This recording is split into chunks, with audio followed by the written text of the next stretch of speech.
The first thing we have to understand what this meaning, the linguistically, وَتَرْكُ الشَّيْء أو تَرْكُ الضَّارِ. In that migration itself is leaving something or moving from one to the other. But what does that mean to us?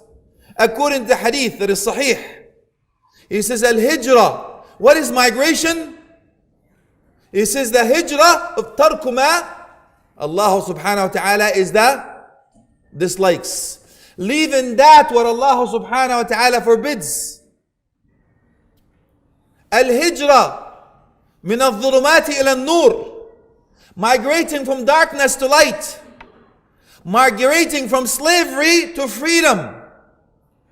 Migrating from the smallness of this world to the vastness in the hereafter.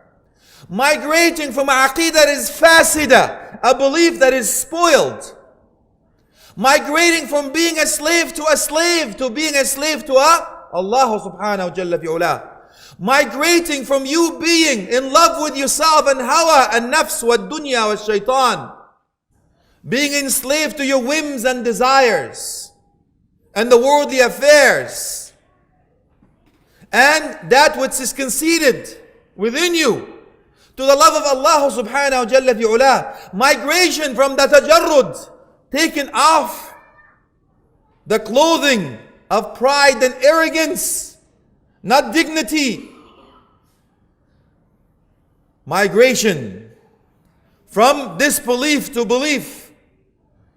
Migration from a lifestyle to a life that is eternal. Migration from a facade to a true eternal goal that you have. Not just a dream that is wishful thinking.